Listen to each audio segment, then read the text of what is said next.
Bueno, vamos a iniciar entonces con una oración para después hacerle la presentación del Padre y para poder iniciar ya este encuentro. Hermano Lorenzo, entonces, si ahí sí podés activar tu audio. Ahí, Ahí ya está. ahí estamos. Vamos, pues, para hacer Ahí la está. oración inicial. Bueno, buenas noches, hermanos. Una noche y una noche bendecida por el Señor, porque tenemos un día para formarnos en las Escrituras y pedimos al Señor que nos ilumine. Por eso siempre empezamos toda reunión cristiana en el nombre del Padre, del Hijo y del Espíritu Santo. Amén. Pedimos que el Espíritu Santo le guíe al Padre César Neri y a cada uno de nosotros. Espíritu Santo, ilumina nuestro entendimiento para que al leer y estudiar la Sagrada Escritura sintamos la presencia de Dios Padre que se manifiesta a través de su palabra. Abre nuestro corazón para darnos cuentas del querer de Dios y la manera de hacerlo realidad en nuestras acciones de cada día. Instrúyenos en tus sendas para que, teniendo en cuenta tu palabra, seamos signo de tu presencia en el mundo y que el Espíritu Santo abra nuestro corazón, nuestra mente, nuestra inteligencia para poder aprender y a través de ello vivir el mensaje de amor que nos regala nuestro Dios. Por Jesucristo nuestro Señor. Amén. Amén. En el nombre del Padre, del Hijo y del Espíritu Santo. Amén. Es tuyo. Gracias, hermano. Bueno, ahora hoy va a estar con nosotros el Padre Doctor Coronel Capellán César Neri Villagra Cantero. Él nació el 26 de mayo del 62 en Ipacaraí. En el 84 tuvo la licenciatura en Ciencias Militares, mejor egresado en la Armada de Ingeniería y de las Armas de Apoyo al Combate. En el 91 licenciado en Ciencias Pastorales en la Universidad Católica, también en el 91 bachiller en Sagrada Teología. En el 92 recibe la ordenación sacerdotal en la Catedral Castrense. En el 99 licenciado en Ciencias Bíblicas con la calificación cum laude probatus. En el 99 también nombrado formador del Seminario Mayor Nacional del Paraguay. En el 2007 rector del Seminario Mayor Nacional del Paraguay para el sexenio 2007-2012. En el 2009 doctorado en Biblia por la Pontificia Universidad Gregoriana de Roma, Italia. La tesis doctoral lleva el título de Poder y Antipoder, contraposición dialéctica entre poder salvífico y poder del sistema terrenal en el Apocalipsis. Obtuvo la calificación summa cum laude probatus. En el 2013, secretario general adjunto de la Conferencia Episcopal Paraguaya. También en el 2013, director general del Instituto Teológico Pastoral Arquidiocesano. En el 2015, director del Instituto Superior de Teología de la Universidad Católica. Imagínense el currículum de quien está hoy aquí con nosotros. Y actualmente es miembro del Consejo Presbiteral y del Consejo de Consultores del Obispado y ejerce la docencia como profesor de la Sagrada Escritura en la Facultad Eclesiástica de Sagrada Teología de la Universidad Católica Nuestra Señora de la Asunción. En el ciclo de bachillerato eclesiástico enseña Sinópticos y Hechos de los Apóstoles, Corpus Joánico, Corpus Paulino, Teología del Nuevo Testamento y Griego Bíblico. En el ciclo de especialización de Teología Dogmática enseña Teología de San Pablo, también enseña Lógica en la Escuela de Inteligencia del Ejército Paraguayo. Actualmente es director del Instituto Bíblico Teológico San Roque del Obispado de las Fuerzas Armadas de la Nación. Bueno, sin más preámbulo, ¿verdad? Y agradeciendo de todo corazón al Padre César, estamos aquí, ¿verdad? Presente, estamos ante un sacerdote que sabe muchísimo, es doctor en Biblia, así es que vamos a tratar, compañeros, en aprovechar este momento que no se da siempre, por el currículum que tiene y por todos los compromisos que tienen las personas con el currículum que tiene el sacerdote, el padre César. Así que tenemos que estar realmente agradecidos por esta oportunidad de que podamos compartir esto. Así es que, padre César, ya dejo a tu cargo, estamos a tu cargo y es todo tuyo aquí el plató, como se dice, ¿verdad? Ahí sí puedes activar tu audio, padre. Ahí está. ¿Estamos? Sí, ahí estamos. Muy Genial. buenas noches, un cordial saludo a todos ustedes. Un gusto compartir este tema, introducción general a la Biblia. Yo, sin más preámbulo también, en honor al tiempo que tenemos, comienzo diciendo que la palabra Biblia deriva del griego y significa los libros, es un plural, ta biblia en griego, los libros. ¿Por qué? Porque es un conjunto de libros, son 76 libros. De hecho, con este nombre comienzan a llamar, fíjense que en la Biblia no existe la palabra Biblia. Biblion sí, librito, en el Apocalipsis. Pero en la Biblia lo que aparece es la ley y los profetas, la Torá. Entonces, el primero que llamó Biblia a la Biblia fue Clemente Alejandrino y Orígenes. Estamos hablando en el siglo III después de Cristo. Entonces, ellos dieron esta denominación a los libros sagrados hebreos y cristianos, lo que nosotros hoy conocemos como Antiguo y Nuevo Testamento. Aunque muchos autores modernos prefieren no hablar ya de Antiguo y Nuevo Testamento por el hecho de que en realidad habría que hablar de Biblia hebrea y las demás versiones que son la Septuaginta y otras del Antiguo Testamento y el Nuevo Testamento, ¿verdad? Respectivamente. En la Edad Media el término se latinizó y dio origen a la palabra Biblia para significar el libro por excelencia. Sin embargo, la palabra Biblia no aparece, como les decía, en los textos sagrados, donde más bien se encuentran expresiones como sagradas escrituras, escritos sagrados, o bien aparece los Torah, Nevi'im, Ketuvim, Antiguo Testamento, pero sobre todo aparece la ley y los profetas en boca de Jesús. Yo vine para que se cumpliera, dice él, la ley y los profetas. Se trata, por lo tanto, no de un solo libro, sino de un conjunto de libros, de una biblioteca, los cuales, según el canon o las normas de la Iglesia Católica, suman 46 libros escritos llamados Antiguo Testamento, del Antiguo Testamento, antes de Cristo, y 27 libros canónicos después de Cristo, denominados Nuevo Testamento.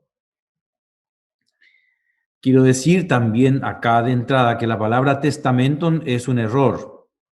¿Por qué? Porque el original hebreo dice berit.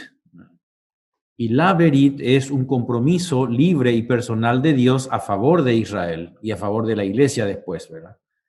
Pero esta expresión se tradujo por diaseke en griego y de diaseke se tradujo al latín por testamentum. Diaseke significa alianza, que ya un poco rebajó el nivel de berit. La berit quiere decir el compromiso de Dios consigo mismo, no con alguien. Dios no puede hacer un pacto con un inferior, sino consigo mismo, a favor de alguien. Entonces, la palabra alianza, diaseke, con la que se tradujo al griego, indica alianza y basado en los conceptos de alianza que hacían los reyes entre iguales. Tampoco. Y luego al latín tradujeron por testamentum, testamento, y testamento es lo que uno deja en herencia a alguien. Entonces adquiere más bien un valor jurídico, pero eso no es la idea inicial. La idea inicial es que en estos textos que nosotros llamamos Biblia se refleja el compromiso de Dios a favor de la humanidad. Es un compromiso de Dios a favor de la humanidad. Eso es lo que quiere decir la palabra originaria berit. Pero nosotros estamos acostumbrados a los errores y a no corregirlos. Lo mismo en el credo, decimos que Jesús descendió a los infiernos. Imposible, es una herejía. Decimos en el credo, en la misa, y descendió a los infiernos. Cristo no puede descender a los infiernos, va a visitar a los demonios, a los diablos. No. Descendió al lugar de los muertos, tiene que ser, no al infierno, al lugar de la condenación. Pero son pequeñas cosas que tenemos que ir aclarando, ¿verdad? Entonces, 73 libros que constituyen un material, digamos, de historia de la salvación. Aquí no hay que buscar, digamos, un material en el sentido moderno de la palabra, científico, o técnico, o de carácter rigurosamente histórico, según el concepto occidental, porque todo depende de lo que entendamos por ciencia, lo que entendamos por historia, desde qué perspectiva. La Biblia fue escrita en Oriente, no fue escrita en Occidente. Entonces, son escritos que testimonian la experiencia profundamente religiosa de un pueblo que va escribiendo la historia bajo la inspiración de Dios. De esto se trata. De un Dios que es único, creador, libertador, un Dios que se revela como Padre, un Dios providente que acompaña a su pueblo y habita en medio de él. Un Dios redentor que se revela como uno y trino. En fin, podemos decir que la Biblia constituye un conjunto de libros inspirados y que considera, digamos, toda la experiencia humana, y toda esa experiencia humana es vista desde la luz de Dios. Son libros, por lo tanto, considerados sagrados. ¿Por qué? Porque fundan la fe de comunidades que lo aceptan como tal. Respecto a los hebreos, es evidente que de la Biblia, ellos reconocen solamente aquellos libros que los cristianos llamamos Antiguo Testamento. Los hebreos no reconocen el Nuevo Testamento. Y los hebreos no lo denominan con este nombre. Los hebreos, los judíos de hoy y de antes y de siempre, ellos dividen la Biblia hebrea, o sea, que lo que es el Antiguo Testamento para nosotros, en tres grandes partes. La ley o Torá, los profetas o Nevi'im y los escritos o Ketuvim. O sea, la ley o Torá coincide con el Pentateuco, es decir, son los 5 libros primeros del Antiguo Testamento: Génesis, Éxodo, Levíticos, y Números y Deuteronomio. Y los profetas, que viene después, llamados también Nevi'im, se reparten en profetas anteriores y profetas posteriores. Los profetas anteriores, es decir, los libros históricos, Josué, Jueces, Primera y Segunda Samuel, Primera y Segunda de Reyes, y profetas posteriores, que pueden ser a su vez mayores y menores. Los profetas mayores son Isaías, Ezequiel y Jeremías, o Isaías, Jeremías y Ezequiel. Y los menores son 12. Son 12, ¿verdad? Y ahí de esos 12 menores tenemos Amós, Oseas, Abdías, Miqueas, Nahum, Daniel, Habacuc, etc. Son 12 profetas menores. O sea, los escritos, la tercera parte, o Ketuvim, Katav en hebreo quiere decir escribir, y Ketuvim quiere decir escritos, comprende los Salmos, Job, Proverbios, Ruth, Cantar de los Cantares, Coelet o Eclesiastés, Lamentaciones, Esther, Esdras, Nehemías, 1 y 2 Crónicas. Daniel entra en el libro de los profetas. Y aquí hay que tener presente que los hebreos no consideran sagrados los libros de Tobías, Judith, 1 y 2 Macabeos, Sabiduría y Sirácida o Eclesiástico, también Baruch. No los considera sagrado. ¿Por qué razón? Porque están en griego. Ellos solo aceptan como válido los textos escritos en hebreo y son del Antiguo Testamento. O sea, la exclusión definitiva de estos libros por parte de los hebreos acontece realmente hacia fines del siglo I después de Cristo. Ya en la Academia de Yania, después de la destrucción del Templo de Jerusalén, que aconteció en el año 70 después de Cristo. La iglesia, es decir, las primeras comunidades cristianas, seguían en aquel tiempo el elenco más antiguo en uso por los hebreos de lengua griega. Algunos libros del Nuevo Testamento, como la Carta a los Hebreos, la Carta de Santiago, la segunda y tercera Carta de San Juan, la segunda Carta de Pedro, la Carta de Judas y el Apocalipsis, también provocaron problemas para su aceptación antes de su inclusión definitiva en el canon. Canon viene a ser la lista de libros sagrados aceptados como normativas en forma definitiva a partir del 4 de abril del año de 1546, bajo el pontificado del Papa Pablo III durante el Concilio de Trento. Fue el Concilio de Trento, o sea, estamos hablando de 1550 años después de Cristo, que se tiene el canon definitivo de la Biblia.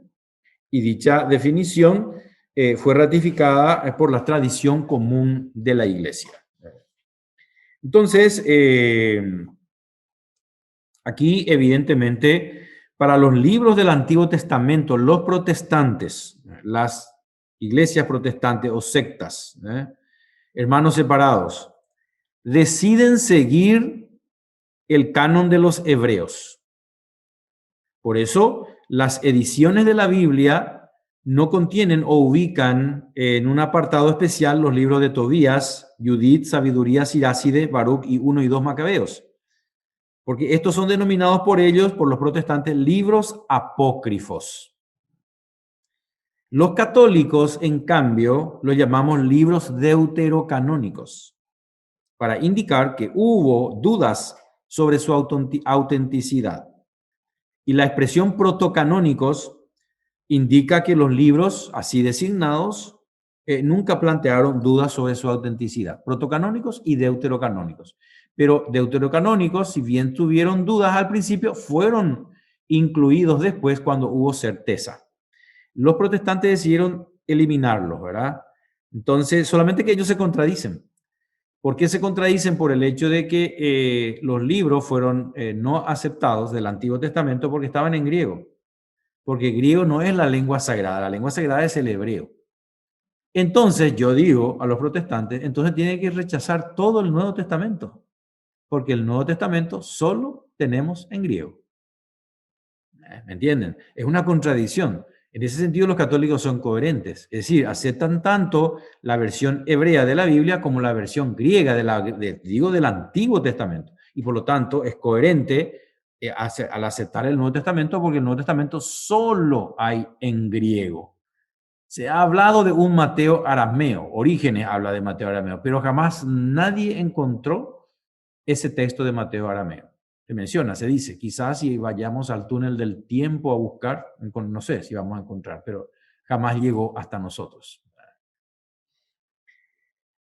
Además de estar dividida en testamentos o alianzas, los libros de la Biblia se dividen en capítulos y versículos. Y esta división sirve para la consulta y la indicación exacta de los pasajes de las citaciones. No es muy exacta.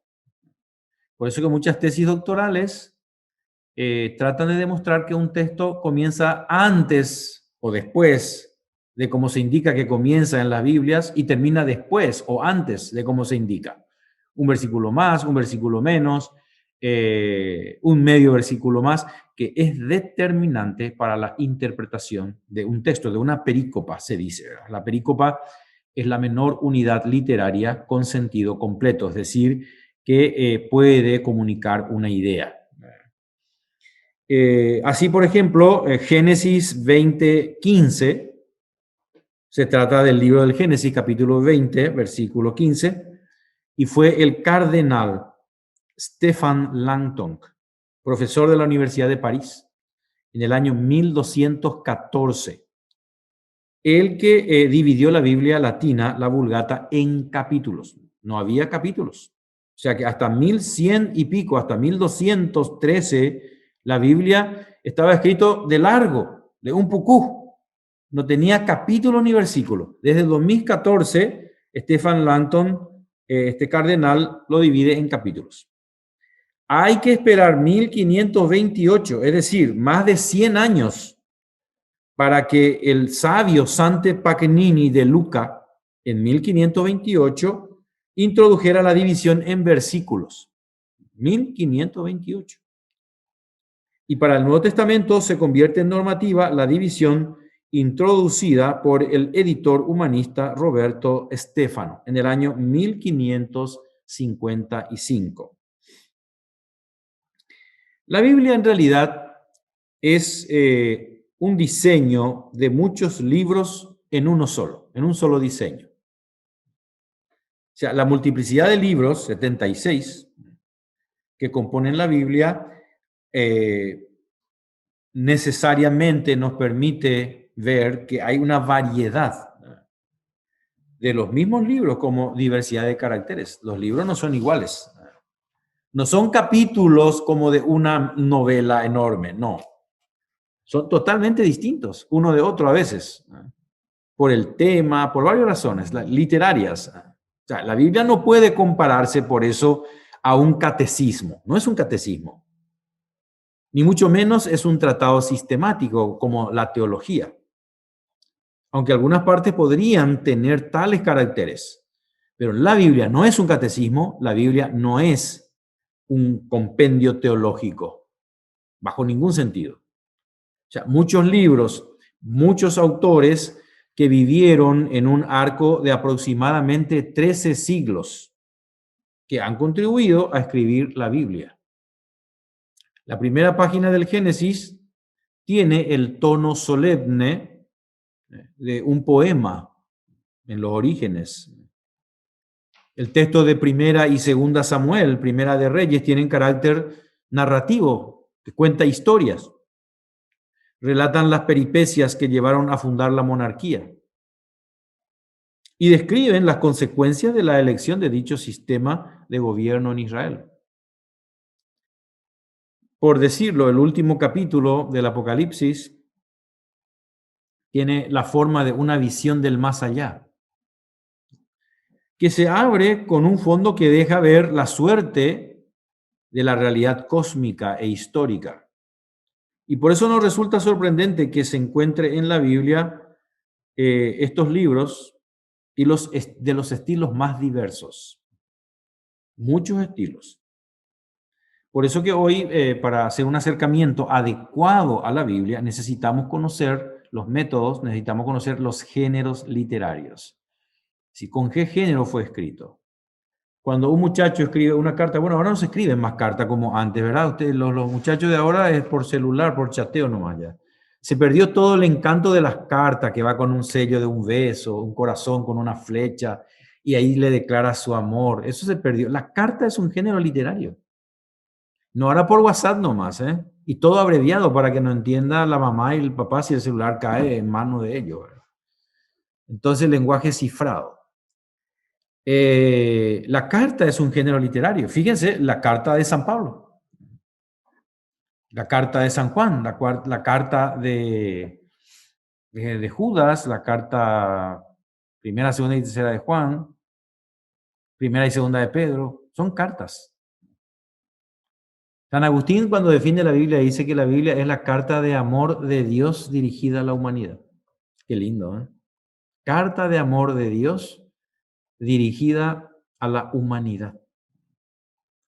Entonces, son muchos libros con muchos caracteres diferentes, muchos autores. ¿Ya? Cada libro tiene un autor diverso. Algunos se repiten, primera de Pedro, segunda de Pedro, por ejemplo, ¿verdad? O Isaías, que algunos decimos profeta Isaías, pero en realidad es primer Isaías, segundo Isaías, tres Isaías. Estos autores vivieron en un arco de aproximadamente 13 siglos. O sea, estamos hablando de 1300 años en que, digamos, fue confeccionándose la Biblia por la inspiración de Dios y también por la capacidad humana que Dios inspira, levanta, potencia. Entonces, la Biblia tiene un autor doble, Dios y el hombre, el autor inspirado, el evangelista, el autor sagrado del Antiguo Testamento. Y esto llevó desde el Antiguo Testamento, desde el libro más antiguo. Si ustedes me dicen cuál es el libro más antiguo de la Biblia y alguien me dice el Génesis, queda aplazado. El libro más antiguo de la Biblia es el Deuteronomio.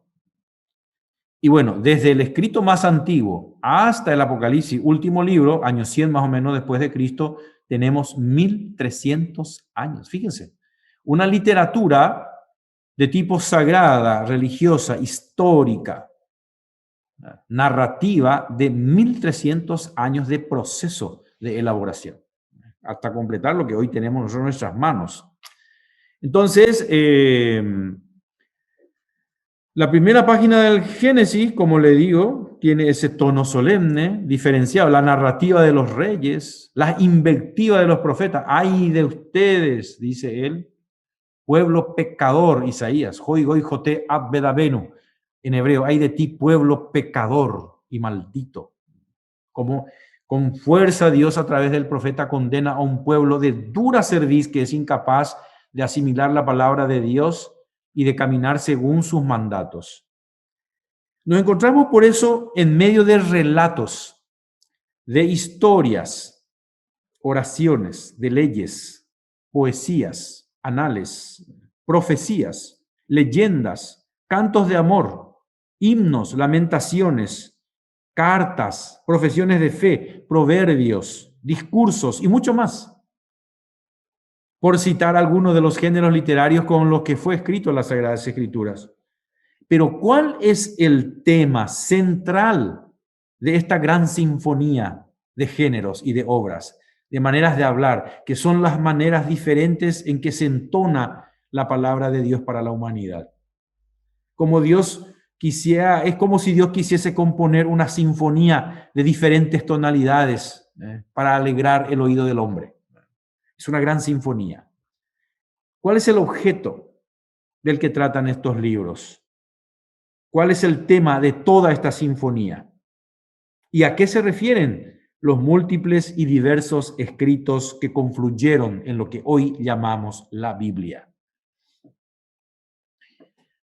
Y podemos comenzar diciendo que la Biblia es o refleja o concreta, captura en letras, en palabras, el plan de Dios para los hombres, el don de la salvación, la historia en la que esta salvación se hace sensible y manifiesta.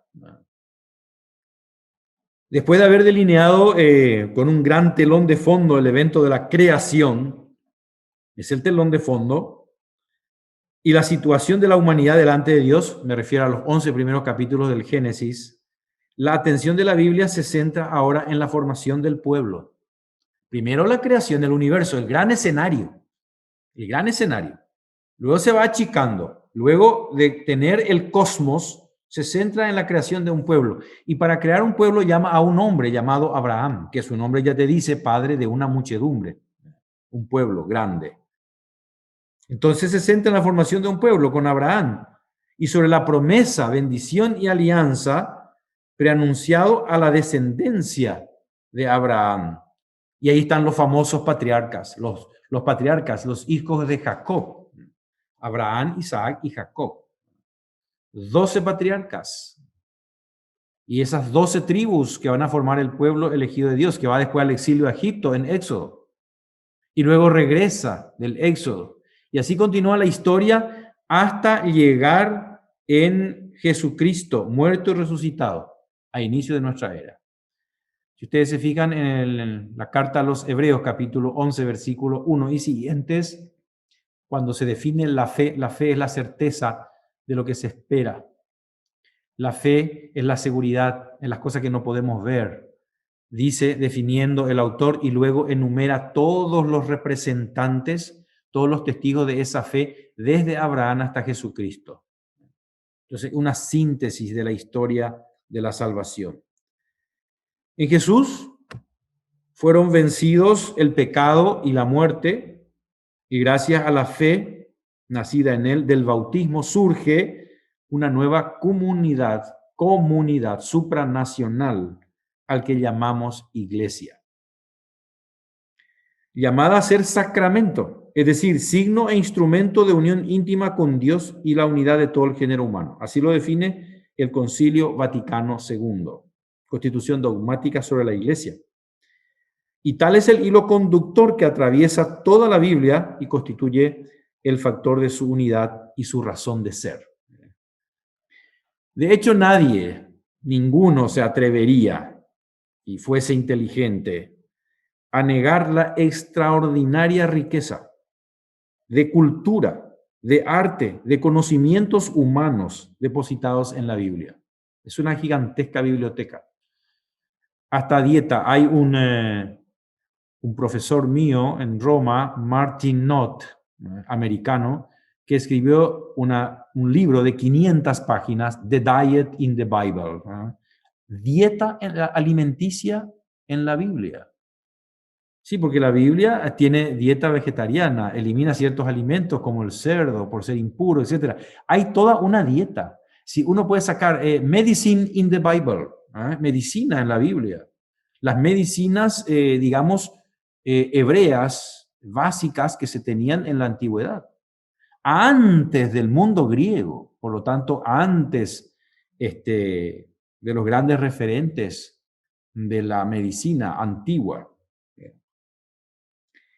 Por lo tanto, tenemos preciosas noticias sobre la historia antigua, historia de reyes, Asiria, Egipto, Babilonia, todo lo que era Grecia.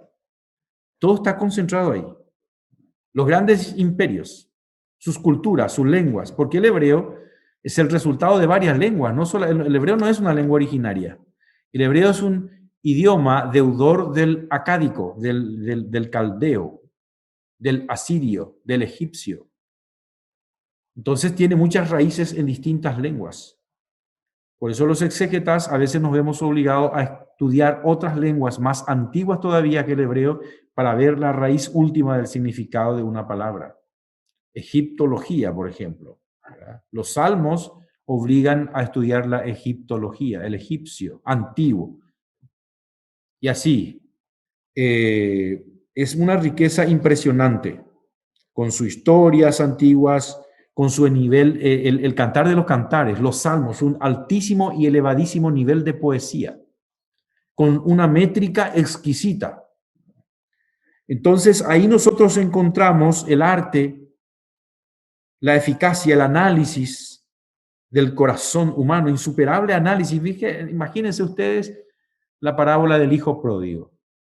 Hay un análisis psicológico impresionante entre el salir de la casa, llevar el dinero, malgastarlo en prostituta, arrepentirse, no tener nada para comer, volver a la casa paterna, pedir perdón, el padre que anhela, que espera, el hermano mayor que envidia. Y si hay unos juegos psicológicos extraordinarios de alta densidad humana.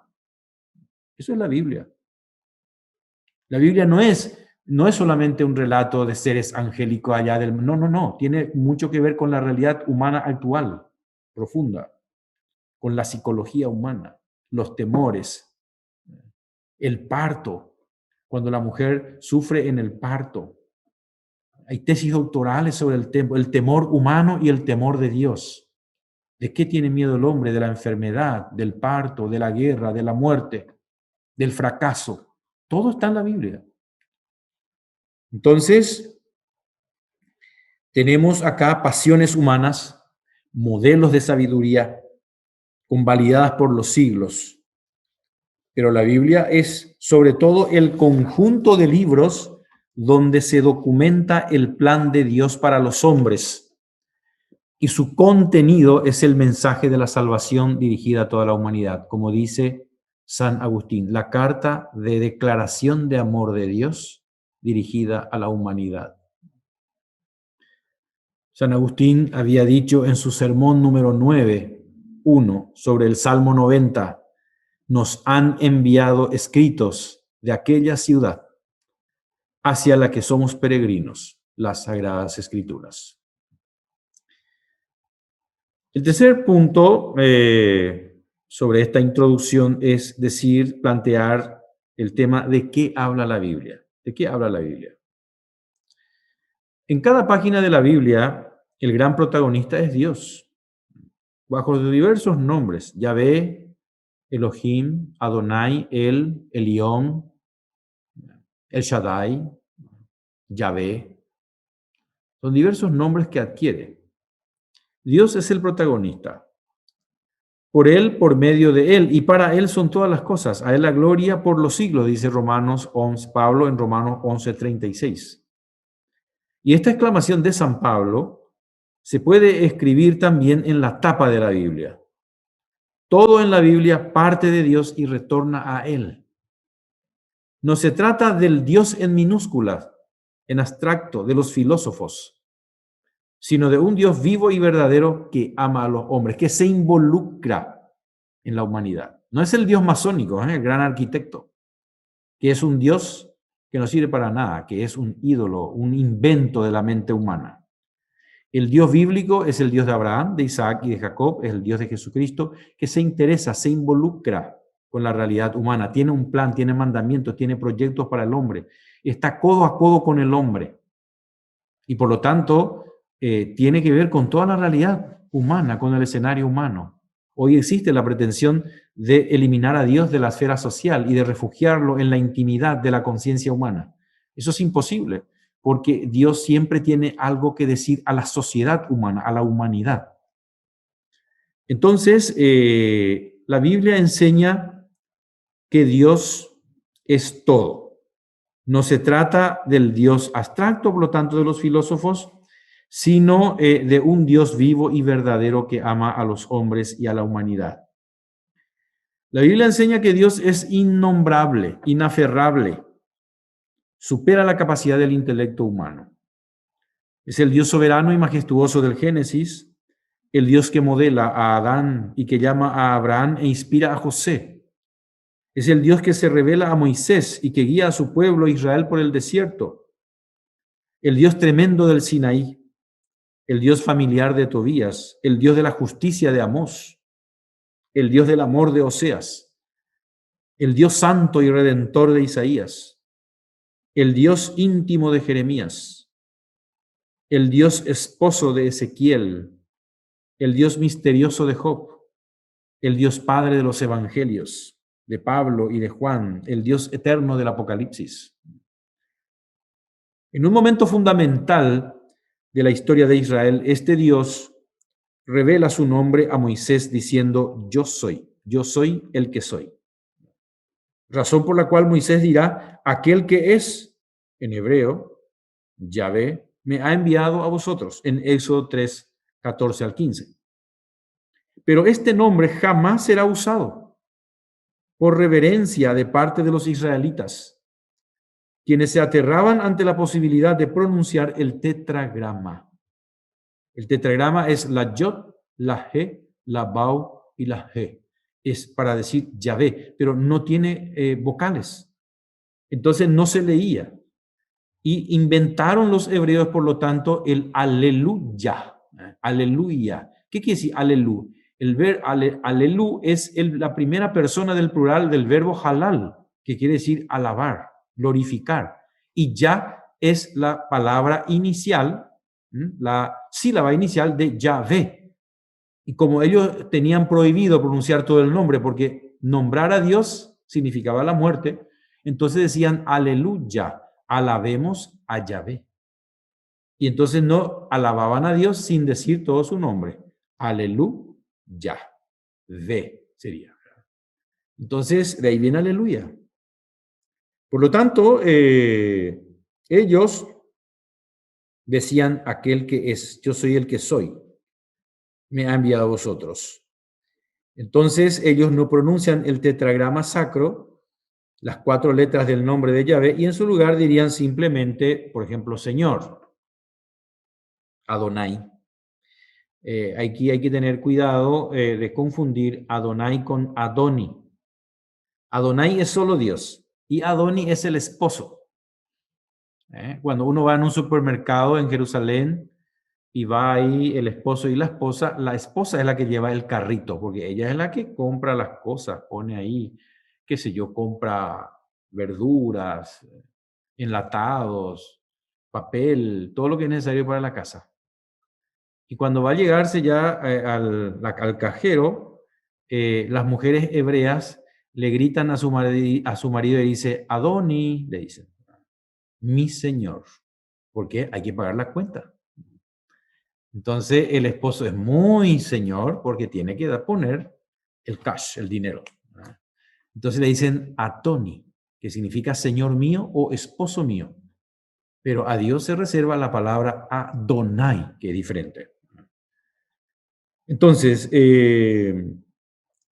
si es cierto que para cada hombre el sentido de la vida es la búsqueda de su principio y de su fin, en términos cristianos, la búsqueda de Dios, también es cierto que la Biblia es el libro más rico para responder a esta sed inextinguible del hombre.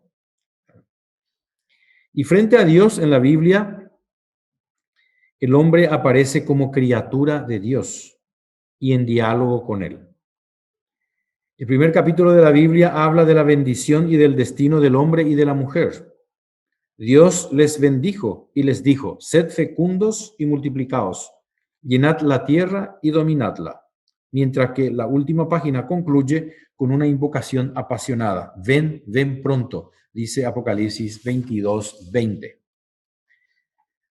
Y junto a Dios la Biblia habla constantemente del hombre. Habla de Dios y habla del hombre. Del hombre total. Del hombre con sus altibajos, con sus gestos de generosidad y con sus caídas. Del hombre pobre. La Biblia habla del hombre con realismo, describiendo con crudeza sus grandezas y sus miserias. Sus miserias propias de su natural condición humana. La Biblia no las esconde. No es un libro de un idealismo, sino de la realidad. No esconde la Biblia los defectos humanos, ni siquiera de los héroes religiosos. Se muestra los defectos de Abraham, los defectos de Moisés. Moisés es un asesino, Abraham es un mentiroso. David es un, ¿cómo se dice? El que mete cuerno a su esposa. Él es un bandido, es un adúltero, ahí está. Es un criminal, un asesino que manda a matar al esposo de esta mujer que él apetecía, Betsabé, para quedarse con ella. Pagó ciertamente, pero tenía un gran corazón. Fíjense Pedro, el elegido por Cristo para ser la base de la iglesia. Un miedoso, llora ante una señorita cuando le pregunta si era Galileo. Un metepata de novela, Pedro. Siempre mete la pata. Siempre eres arremetido, pero la gran ventaja de Pedro es que reconoce, se arrepiente y llora. Y Jesús le reivindica. Judas, el traidor, que no quiso reconocer a Jesús como un líder, digamos, que conducía a la humanidad más allá, que era un líder político posiblemente, él se suicida.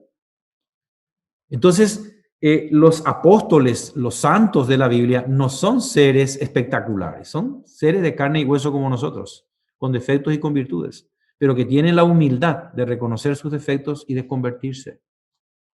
O sea, esa es la santidad. No, este domingo acabo de filmar esta siesta, justamente los criterios para la santidad. Lastimosamente creo que pasa muy temprano, a las 5:30, esto dice la iglesia. Pero ahí yo hablo de lo que es la santidad, porque a veces la santidad nosotros lo proyectamos muy angelicalmente todo, ¿verdad? Pero no es así. El Papa habla muy bien de eso en su documento, Gaudete et Exsultate, cuando habla de los santos de la puerta de al lado, los santos de jeans, dice. Él sabe usar términos muy adecuados para la cultura contemporánea. Entonces, la Biblia es así. La Biblia encara toda esta problemática humana, no la esconde. Lo que hace es apelar a la responsabilidad del hombre, del ser humano. Apelar a su responsabilidad, a su conciencia. ¿Por qué? Porque el hombre puede dominar la inclinación al mal. Fíjense lo que le dice Dios a Caín. Caín anda con la cabeza agacha. Cuando uno comete un pecado, siempre anda y decimos nosotros, con la cabeza agacha. Tijina fue porque hizo alguna chanchullo, algún mal. Y dice, levanta la cabeza. El pecado te acecha. Es como un león rugiente que te busca devorar. Pero tú levanta la cabeza, le dice. Yo estoy para ayudarte. No caigas en la tentación. Pero Caín no escuchó a Dios. Dios le ayudó, le indicó, pero Dios respeta la libertad humana. Y si vos te caíste porque vos quisiste, porque vos lo planificaste, porque vos y solo vos lo decidiste. Entonces, por eso San Agustín dice, Dios que te creó sin tu consentimiento, no te salvará sin tu consentimiento. Por lo tanto, evidentemente, el hombre es el culpable de esto. Aquí, por ejemplo, caso de Caín, que quería el primer puesto, digamos, que se le consiguió a su hermano menor, que es Abel, le molestó eso, tuvo envidia, le llevó a su hermano al campo y lo mató. Y ahí Dios le reclama, le dice, Caín, Caín, ¿qué has hecho? La sangre de tu hermano clama hasta el cielo. Ahí está. Eres un asesino. Entonces, evidentemente, Dios ¿a qué apela? Apela a la responsabilidad humana. La tarea de la salvación es tarea de Dios, pero también nuestra. Es una tarea conjunta en la que Dios nos llama a la santidad, nos muestra el camino, nos da los elementos, pero nosotros tenemos que recorrer ese camino. Dios no nos va a enviar un carrito con ruedas y Él va a estirarnos de una soga. No, nosotros somos niños, somos criaturas, no somos robots, somos seres humanos libres, entonces tenemos que caminar el camino de la vida o el camino de la muerte. Mira que el diablo, como león, está acechando para echarte, le dice Dios a Caín, advirtiéndole. Y ahí el primer crimen de la historia, por eso es un fratricidio, asesinato del hermano, que se ve como una competencia. En vez de ser un aliado, alguien con quien tener una cercanía, un afecto, es un enemigo al que hay que eliminar. Todo lo que el hombre tiene de profundo encuentra eco en las Sagradas Escrituras. Ella le ofrece las palabras para lamentarse, para invocar, para expresar el gozo, pero también la tristeza, la desilusión y la desesperanza, el luto. El fin constante de la Biblia en relación al hombre es el de conducirlo hacia Dios. Se diría que toda la aventura humana, según la Biblia, se resuelve en la espera que el hombre se decida por Dios. Dios está esperando que el hombre diga, me decido por Dios. Tiene paciencia. Por eso que si el hombre se extravía, es solamente porque Él lo ha querido, no Dios.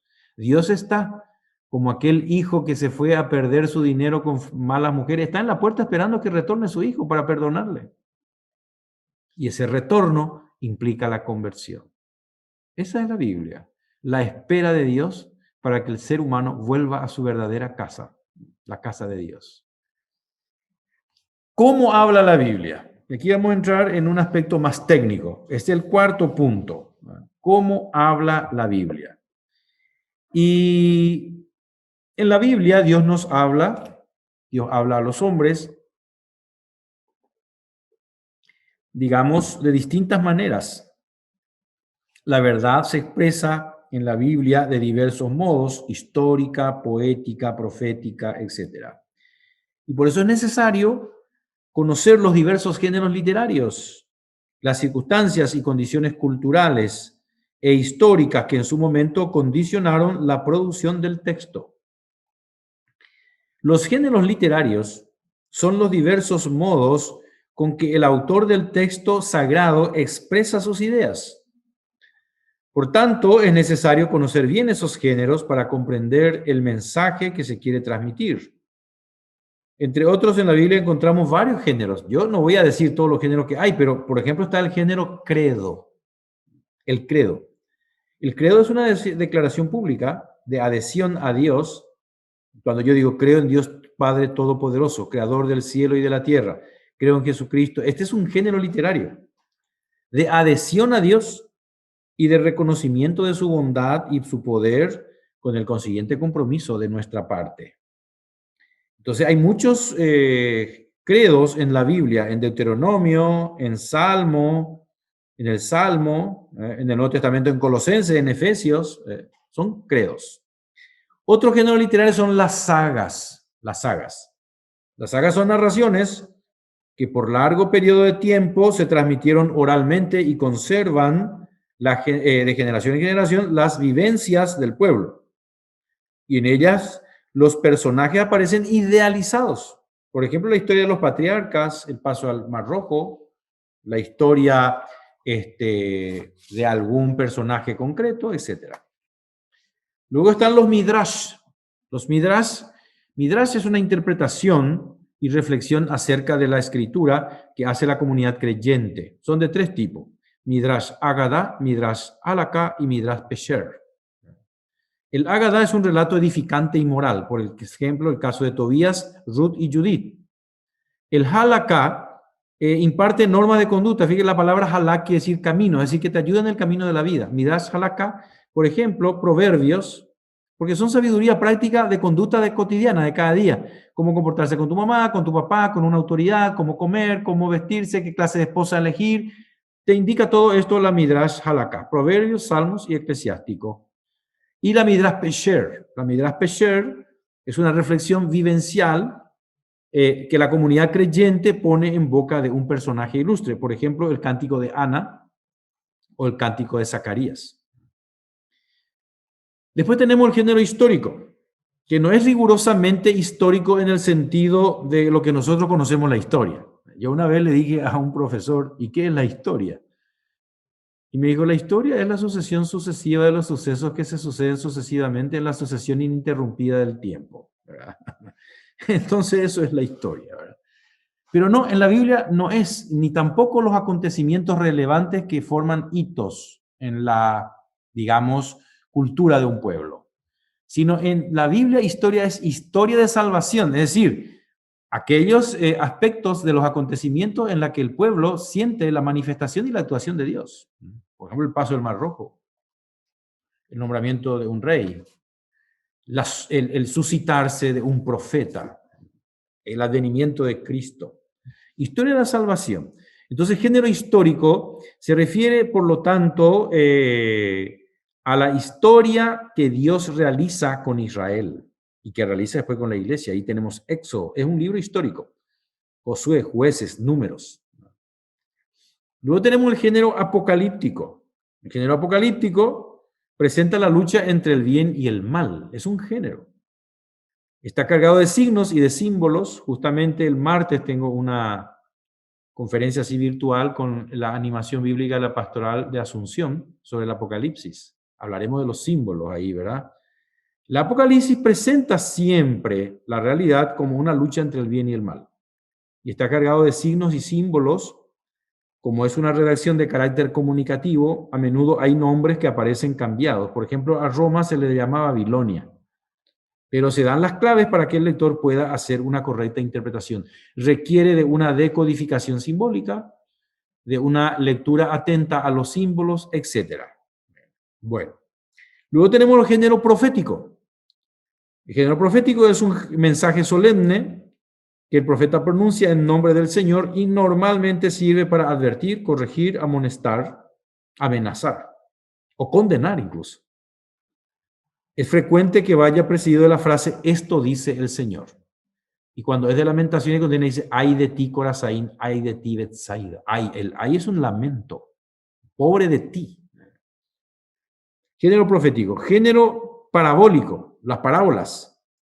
Es la enseñanza de una verdad, la parábola, a través de una comparación. El reino de los cielos se parece a una semilla muy pequeña de mostaza, que al principio era pequeña, pero luego fue creciendo como un arbusto que las aves del campo pusieron sus nidos allí. Es una comparación, ese es parábola. Existe mucho tipo de parábolas. Entonces, es un ejemplo, una comparación en el que un personaje representa algún tipo de persona también. Luego tenemos el género epistolar, las cartas, como le decía, ¿verdad? Se presenta en forma de carta, tiene un encabezamiento, un cuerpo donde el redactor expone su doctrina y su despedida, que de ordinario se presenta como un saludo. En el Antiguo Testamento no hay cartas. Hay cartas en el Nuevo Testamento. Tenemos las cartas de San Pablo y lo que llamamos las cartas católicas. Y las 7 cartas en el Apocalipsis. Es un género literario. ¿De dónde viene este género? Del mundo griego, no del mundo del Antiguo Testamento. Pablo usa y en el Nuevo Testamento se emplea este estilo también para comunicar la palabra de Dios. Y después está el género evangelio. Por eso los católicos a veces decimos a un cocina evangelio, por los protestantes. No decimos nada. El evangelio es un género literario, no tiene nada que ver. El género evangelio, el evangelio es un género, Mateo, Marcos, Lucas y Juan, que constituyen un género literario, un modo de comunicar la palabra de Dios, ¿verdad?, que obedece a la tipología histórico-querigmática. Es decir, el género evangelio es de tipo histórico-querigmática. Entonces, historia significa que narra un acontecimiento y al mismo tiempo un anuncio. A eso se refiere. Por lo tanto, los evangelios son módulos, son moldes literarios para narrar un anuncio, relato de milagros, parábolas, relatos vocacionales, discursos, controversias o discusiones y sentencias. Otro elemento de suma importancia es el contexto literario. El contexto literario es semítico. O sea, la Biblia no se escribió en Occidente. Por lo tanto, no hay que imponerle a la Biblia algunas interpretaciones que son muy nuestras. Fíjense ustedes si en un mismo continente, porque en Venezuela, cuando vos decís tío a alguien, tío no quiere decir el hermano de tu mamá o de tu papá. Tío quiere decir un bandido. Este es un tío. O sea, una misma palabra, en un mismo continente, en una misma época, significa una cosa totalmente distinta. Y anda a aprender de los lunfardos argentinos o de los modismos colombianos. Esto es una cosa berraca, dice, ¿verdad? Nadie entiende. Y ustedes se imaginan 2000 a 3000 años de distancia en otro mundo, en otra mentalidad, otro idioma. Por lo tanto, las características culturales son bien diversas y yo tengo que conocer esas categorías si quiero conocer el sentido del texto. No puedo yo imponerle mis criterios de hoy. Tenemos que ver qué es lo que quisieron decir los autores de entonces. Entonces, como la hora se va haciendo rápida, voy yo por el penúltimo punto, digamos, rápidamente, de cómo aproximarse a la Biblia. ¿Cómo aproximarse a la Biblia? Justamente a esto me refiero. ¿Cómo leer la Biblia? Sacerdotes, laicos.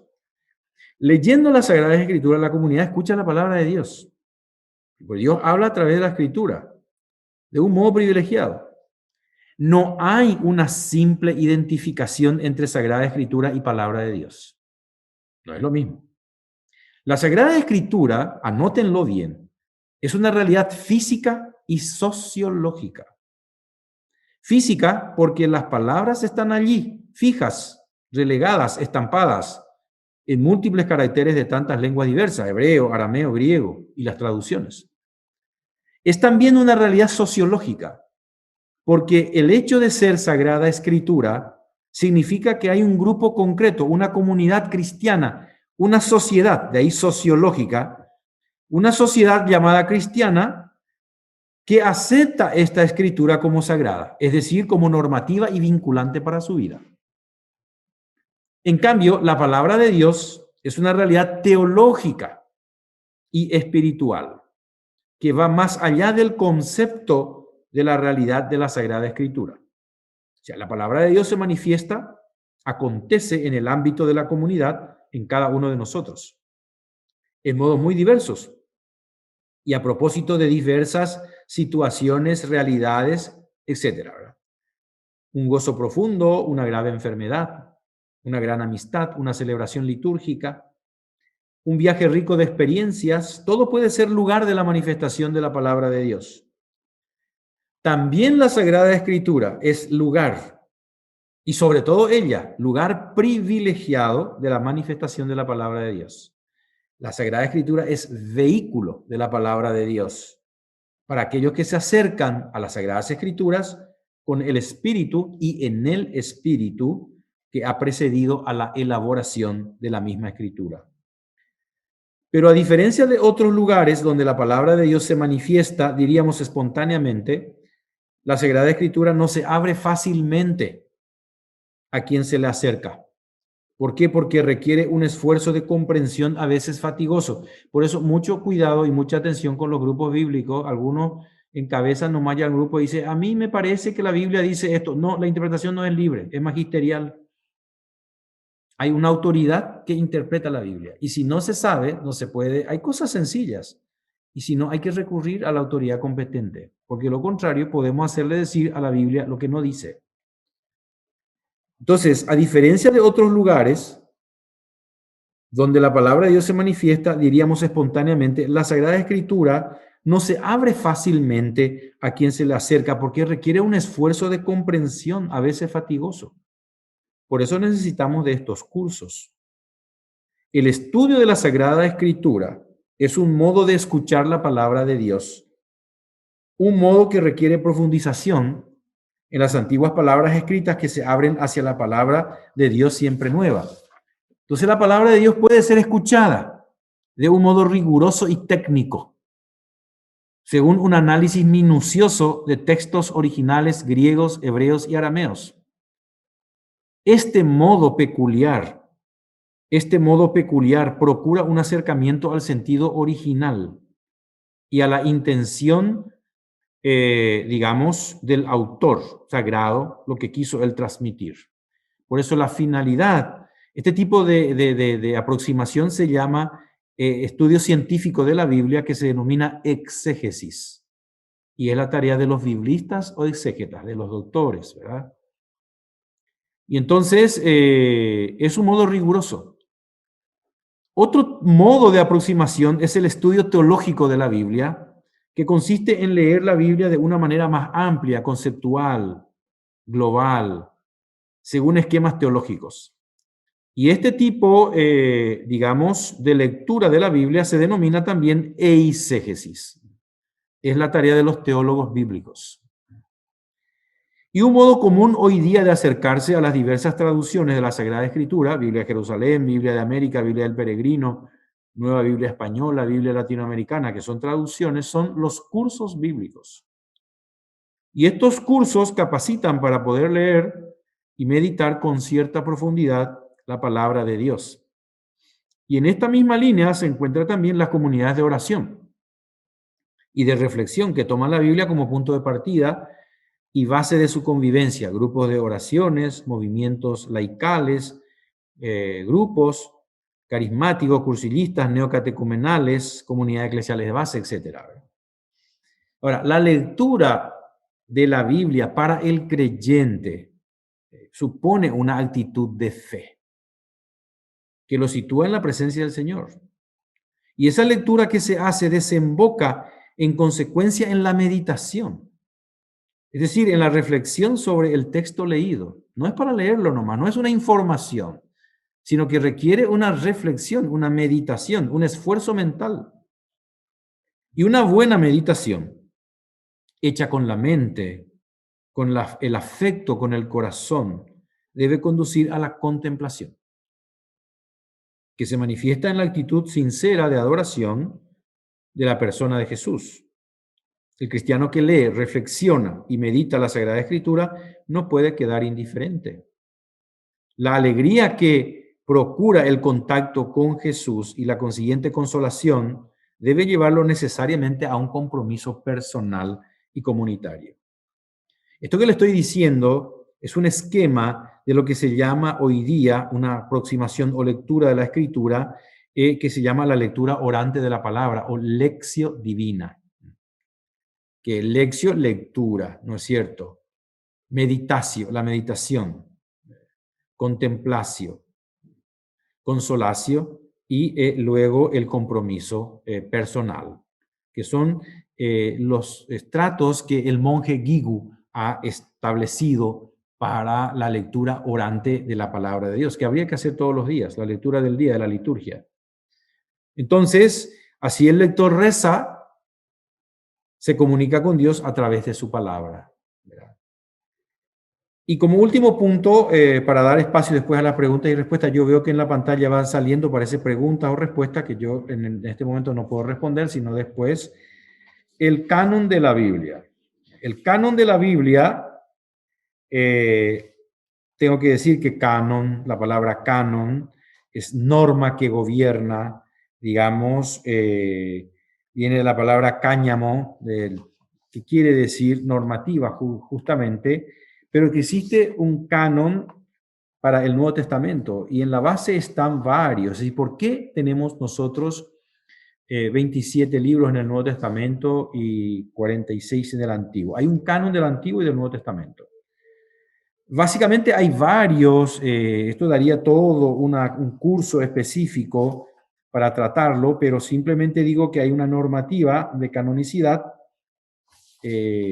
Los judíos no tenían un canon así como nosotros, pero digamos que ellos contaban con aquellos textos sagrados hebreos que eran aceptados y que coincidían los 22 libros que ellos tenían con las 22 consonantes del alfabeto hebreo. Y juntaban, por ejemplo, qué sé yo, primera de Samuel, segunda de Samuel, Primera de Reyes, Segunda de Reyes, es un solo libro para ellos y le llamaban Malak.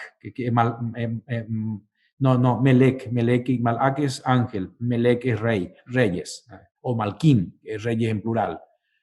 Y así sumaba 22. Pero nosotros después tuvimos el canon, la aceptación a través de la historia, porque a través de la historia de la iglesia hubo muchos, digamos, autores sagrados, padres de la iglesia, que dejaron una lista, un listado de los libros canónicos, ¿verdad? Y todos estos, por ejemplo, el canon latino, el canon de Marción, es decir, una serie de cánones que llegaron a confluir en el Concilio de Trento. En el Concilio de Trento se estableció el canon definitivo para la Iglesia Católica. Y ahí el canon de Trento significa digamos, la contrarreforma de Lutero. Lutero sacó varios libros.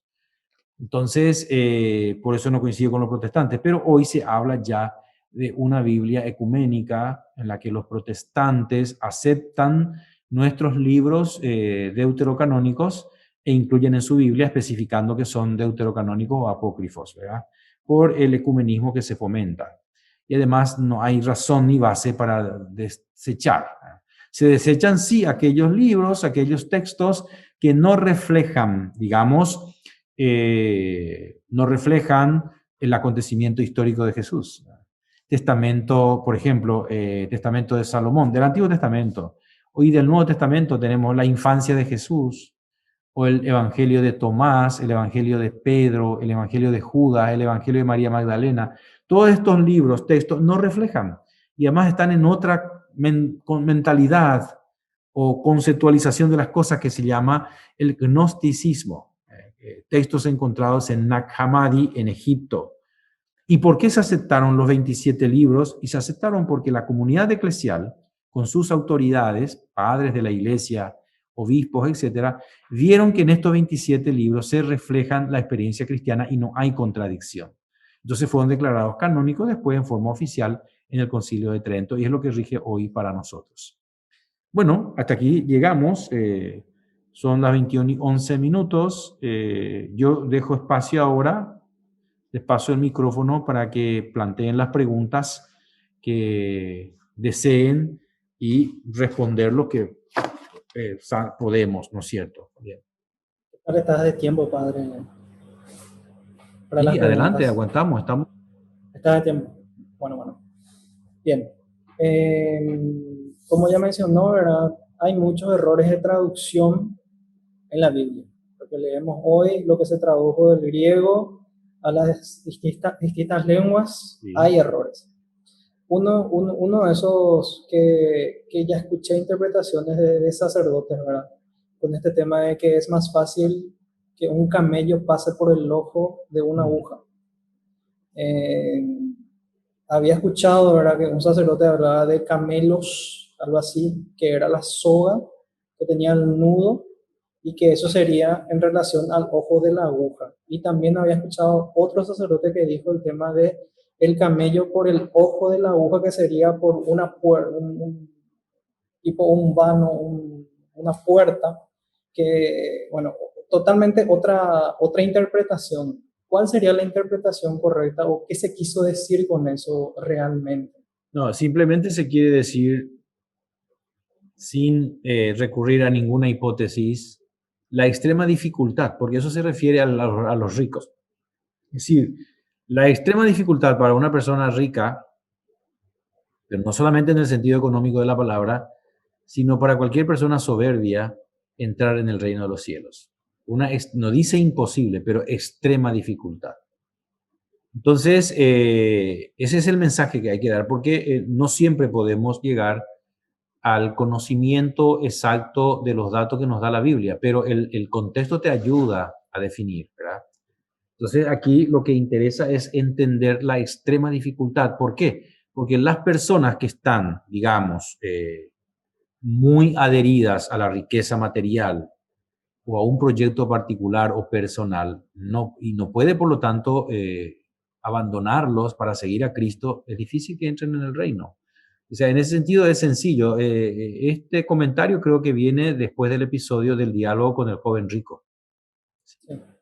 Y entonces, claro, porque el joven rico cumplía los mandamientos, es decir, desde niño, dice él, desde joven, los 10 mandamientos, que a nosotros cumplir un mandamiento, imagínate, no mentirás. En general la gente miente. El arzobispo de Asunción, famoso, Monseñor Juan Sinforiano Bogarín, decía que al paraguayo le es tan fácil mentir como chupar una naranja. O sea que el valor de la verdad nos cuesta muchísimo. Entonces, cumplir un mandamiento, no mentirás. Pero este chico, no sé si es petulante o engreído, o tiene sangre, no, capaz que ofenga, no hay argentino entre nosotros, ¿verdad? Un medio pedante sale y dice de que, porque el Papa dice eso, ¿verdad? El ego del argentino es tirarse de su propio ego, no sé qué dice, ¿verdad? Eso da su ego y se tira. Si un mandamiento nos cuesta tanto, él dice, los 10 mandamientos yo lo cumplo desde joven. Ah, pucha, es un perfecto. Y además Jesús ya le iba a dar la cabida al rey, pero él metió la pata y le dijo, ¿qué más me falta? Dice, como sobrando. Parece que se fue la señal, José. Hola. No, está mal. ¿Por qué Bueno, no veo ya la imagen? nosotros te vemos, o sea, yo por lo menos te veo y te escucho bien. Yo no les veo. Bueno, sigo hablando entonces hasta Sí, que aparezca de sí, nuevo. te vemos bien, te vemos bien.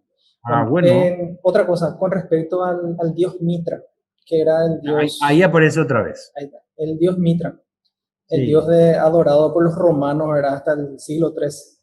Ese paralelismo que hay en los evangelios con muchos ritos o hechos que ocurrieron, que también ocurrieron, o sea, que están escritos en la Biblia. Por ejemplo, ¿verdad? Este tema del sacrificio, el tema de las ofrendas, que era el pan y el agua en el mitraísmo, el pan y el vino en el cristianismo, el 25 de diciembre, la fecha No tiene la nada adoración. que ver. Nada que ver, En ¿verdad? la Biblia no aparece 25 de diciembre, es una cosa Sí, cristiana posterior esa. posterior, Pero lo que aparece en el Nuevo Testamento no tiene nada que ver con Mitra. nada que ver. No hay un desprecio más grande de los autores sagrados sobre el paganismo. Si la base del Nuevo Testamento es el Antiguo Testamento, la base cultural. Es decir, los del Nuevo Testamento sacan sus informaciones culturales del Antiguo Testamento. El tema del pan y el vino que vos dijiste, o el agua, qué sé yo, Sí, eso se basa en la ofrenda de Melquisedec, de Abraham a Melquisedec. Y estamos hablando ya en Génesis 14, después Salmo 110. Mucho, pero cientos de años antes de la cultura griega. Por lo tanto, no puede decir los hebreos copiaron a los griegos. No, al revés. Porque los hebreos son una cultura anterior al mundo griego. Entonces, nada más odioso para los autores sagrados, porque ellos odiaban a los griegos, porque los griegos invadieron justamente Israel, año 300 antes de Cristo, con Alejandro Magno, y quisieron imponer su sistema religioso y cultural. Y la lucha de los macabeos retrata perfectamente justamente esa no aceptación de la cultura griega, cuando los macabeos prefirieron morir en aceite hervido antes que aceptar los ídolos de los griegos. Estamos hablando del rey Antíoco Epífanes IV. Entonces, no tiene nada que ver. No. Ya. Bueno, también aquí el tema del credo que había mencionado, ¿verdad? Que descendió de los infiernos. ¿Por qué no se corrigió eso para el pueblo católico? ¿Por qué continuamos con ese error así como Yo no mencionó? sé, yo me plagueo, pero eso no es mi función, eso tiene que hacerlo los teólogos dogmáticos, qué sé yo, los liturgistas. Es rol de otros, los biblistas protestamos, y algunos nos hacen caso, otros no. ¿Verdad? Ya. Decime, vos, las preguntas que vos estás haciendo son Sí, preguntas que vas recogiendo del auditorio. sí, acá estoy leyendo, usted también Ok, puede leer ahí en el chat. Dice perfecto, sí. también, ¿existe algún documento oficial de la Iglesia que exprese que los primeros capítulos del Génesis tienen su propia expresión literaria y no son totalmente históricos? No, no es necesario recurrir ya hoy. Anteriormente en el Inquiridium bíblico decía que el que no dice que Moisés es el autor del Pentateuco, anatema sea. Eso hoy ya es imposible sostener. O sea, ¿por qué? Porque se ha descubierto en la investigación bíblica el tema de la pseudoepigrafía. Es decir, que en el mundo oriental no es como en Occidente, de que vos escribís con el nombre de otro y es un plagio, etcétera. Eso no corre para ellos. Ellos se remiten a una autoridad para darle preeminencia. Entonces, los 11 primeros capítulos del Génesis no son históricos, bajo ningún sentido. Es un relato etiológico. De género histórico podemos hablar de la época de los patriarcas, pero el relato creacional es un relato etiológico. ¿Qué quiere decir eso? Que es un relato que trata de responder a los cuestionamientos sobre los orígenes del mundo, sobre los orígenes de las cosas, de la humanidad, del hombre. Trata de responder a su manera y por eso no es que sean mentiras, sino que son reflexiones de tipo filosófica, entre comillas, religiosa, teológica, sobre el origen de las cosas, de dónde viene el universo. Así como la Porque, creación, Adán y Eva. claro, ¿de dónde viene el ser humano? Y existió una pareja, porque la abuelita que se sienta en la fogata, la nietita o el nieto le dice, ¿y por qué existimos nosotros, abuelo o abuela? Resulta que en el principio existía un hombre y una mujer. El hombre se llamaba Adán y la mujer Eva. Dios los creó. Y de ahí descendimos. Entonces es un relato etiológico. ¿De dónde viene el primer crimen de la historia? Del fratricidio, del asesinato del hermano, etcétera. Entonces son relatos etiológicos.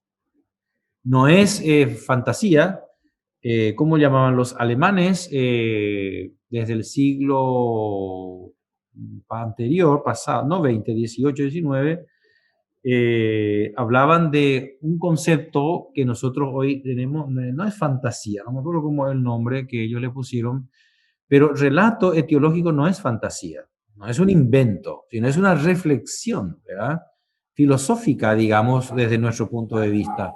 Pero como ellos no tienen la filosofía como los griegos, yo lo llamo así para entendernos, pero una reflexión religiosa, porque para ellos la filosofía de la vida es Dios, parte todo de Dios. Entonces, evidentemente que Dios está en el origen de la creación, en el origen del diluvio, de los cambios, Dios interviene en todas las cosas. Ellos no pueden concebir la vida sin Dios. O sea, el ateísmo es inconcebible para la mentalidad bíblica. O sea, y en realidad nunca se habla de ateísmo, sino se habla de idolatría, que incluso peor que el ateísmo, ¿verdad? ¿Cuáles son las versiones o traducciones de la Biblia que usted recomienda? No, versión es una cosa y traducción es otra cosa.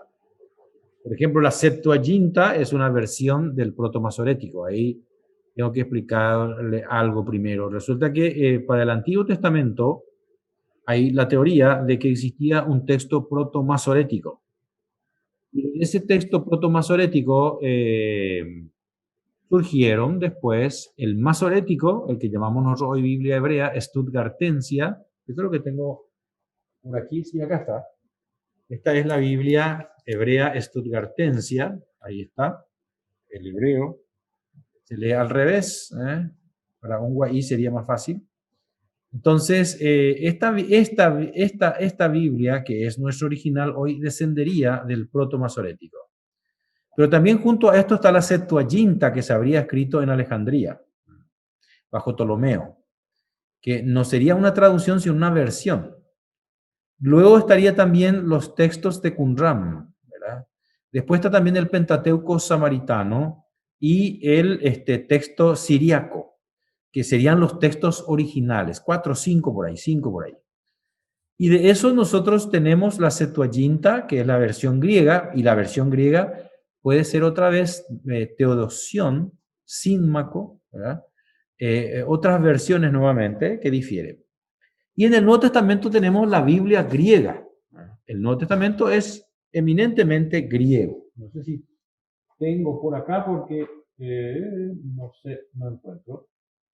Acá, no es. Sí, acá está. Este es el Nuevo Testamento griego. Novum Testamentum Grece. Ahí está. Y evidentemente, esto está en griego. Estos son los textos originales, ¿verdad?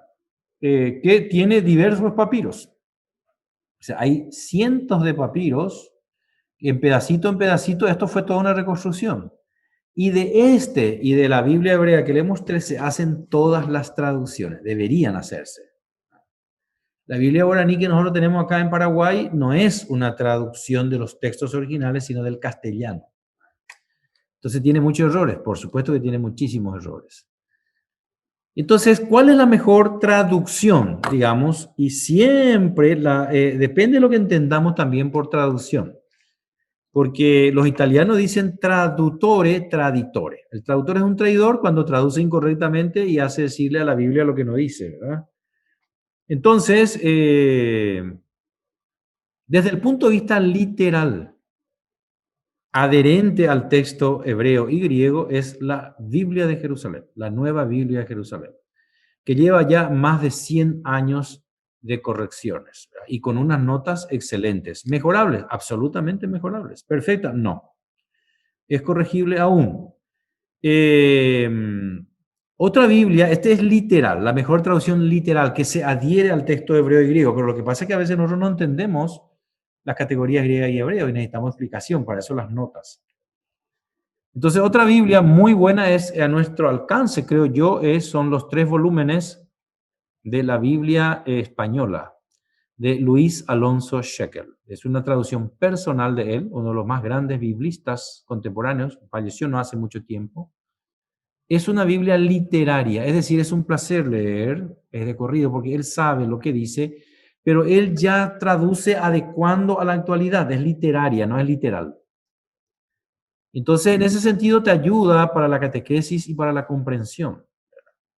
Pero no es muy adherido al texto original, aunque sabemos que lo que él dice, él lo sabe, porque él es literato y doctor en Sagrada Escritura, doctor en poética hebrea. Alonso, la Biblia española o la Biblia de Luis Alonso Shekel, la Biblia del peregrino. Y en las notas tiene unas excelentes notas para catequesis bíblica. Por eso es importante. También está la Biblia de América. Creo que ahora que la PCC le llamaron de nombre, no sé por qué. Pero esa, por ejemplo, es muy buena en perícopas. Es decir, en decir que un texto termina aquí, comienza acá y termina aquí. Porque eso depende de los traductores. Un versículo más, un versículo menos. Eso es porque eso fue hecha por gente del bíblico de Roma.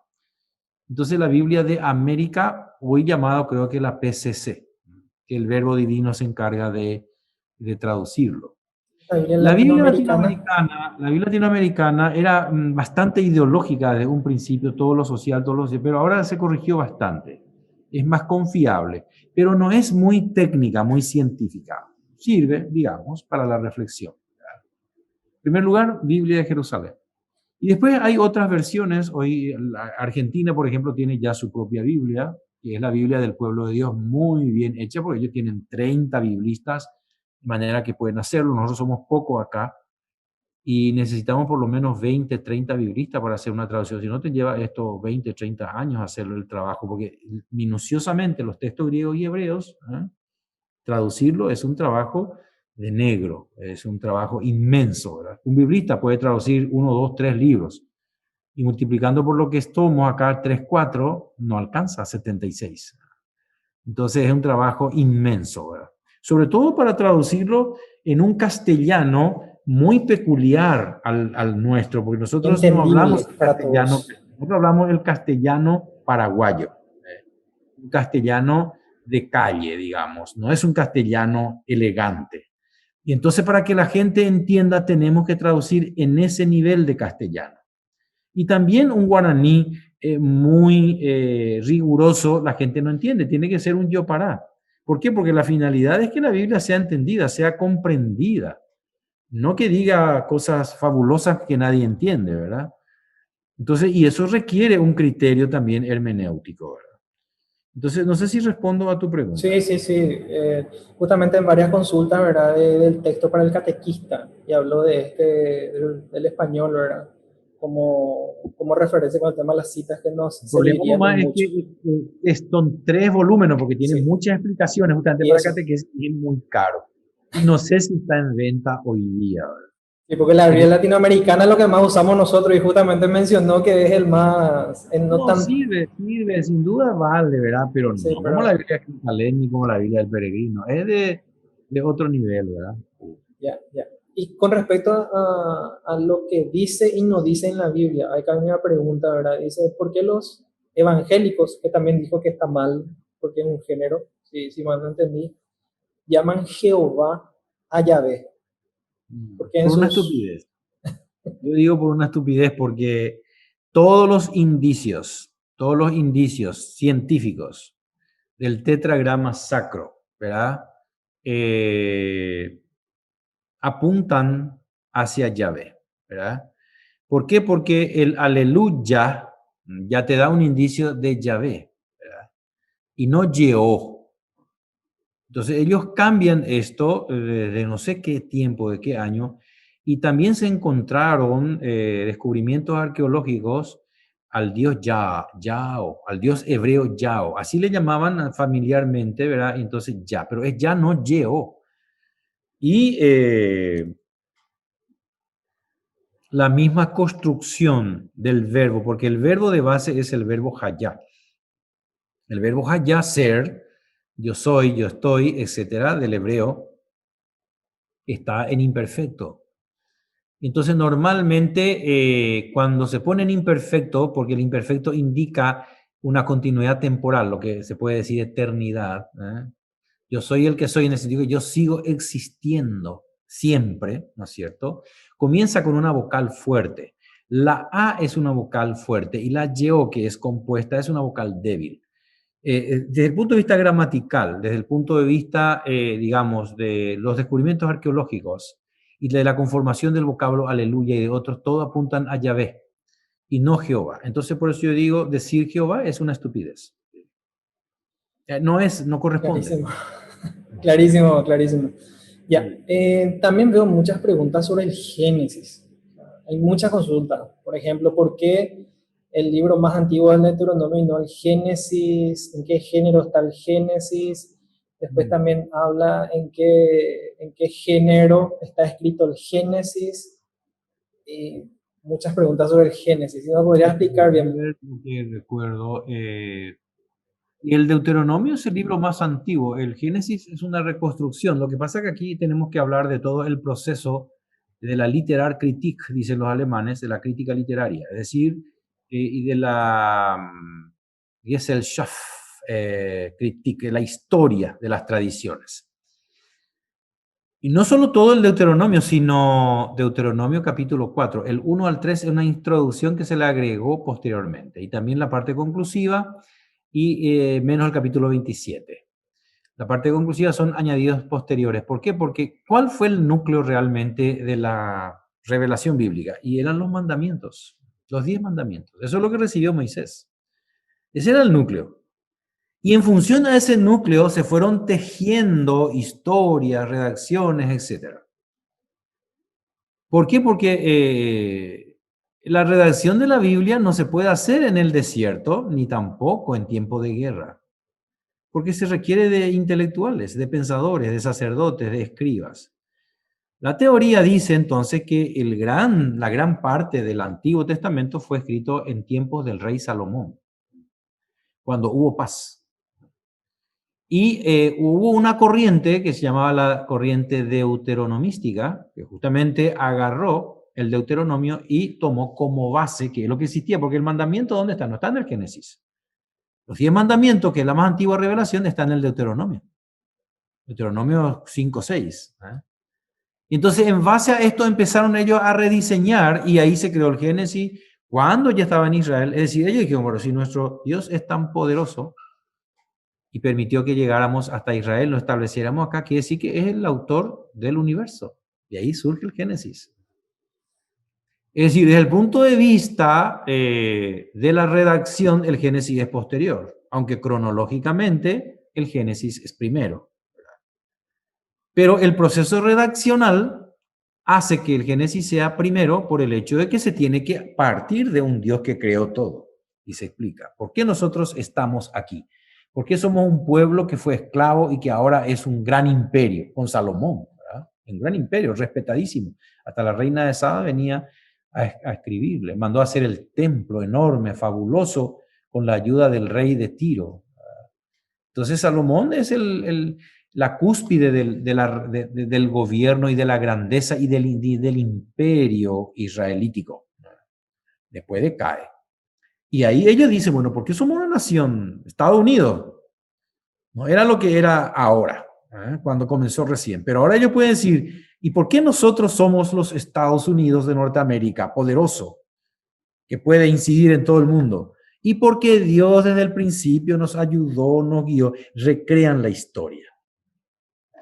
El Papa Juan Pablo II, ¿quién le conocía a este oscuro cardenal polaco? Karol Wojtyla. Nadie iba a conocerle, pero fue elegido papa. Y cuando fue elegido papa, se hace su historia desde su infancia. Ah, este siempre lo fue bueno, él siempre lo fue estudioso, él siempre lo fue tal cosa. Y eso se llama hagiografía, es decir, potenciar las cualidades positivas de un individuo, de una institución, partiendo del punto de llegada. Y esta es la historia de la redacción, Historikritik de los alemanes. Entonces, por eso, el Génesis no es el más antiguo es el Deuteronomio, porque ahí está la base fundacional de la revelación, los 10 mandamientos, las 10 palabras. Es el núcleo y el fundamento de todo el Antiguo Testamento. Entonces, esa es una pregunta que tenía que responder. La otra era cuáles géneros tenía. El género es que yo dije que de 1 al 11 el género es etiológico. Y a partir del 12 es un género histórico, narrativo, edificante sobre el origen de los patriarcas. Serían los géneros. Después no sé qué otra pregunta decían. Con esas dos aclaraciones creo que ya basta y sobra ya. En realidad un placer escucharle, Padre César, un gusto tenerle nuevamente y en honor también a sus actividades y al tiempo.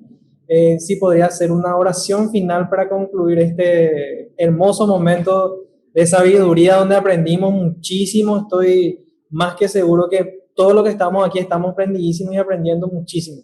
Así es que Perfecto. hacer una oración para poder culminar este momento, Padre, y un gusto nuevamente por su Muy presencia. bien. Y bueno, entonces, no queda de otra, como estamos en Biblia, que hacer una oración bíblica, que todos conocemos. En el nombre del Padre, del Hijo y del Espíritu Santo. Amén. Amén.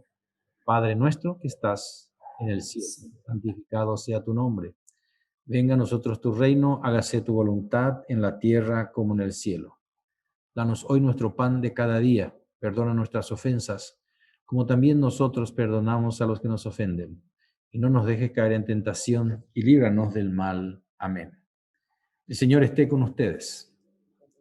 Les bendiga Dios Todopoderoso, el Padre, el Hijo y el Espíritu Santo. Amén. Un Muy buenas gusto, noches. Padre, de vuelta. Nos vemos. Hasta pronto. Hasta el próximo encuentro los demás. Gracias, Padre. Nos vemos.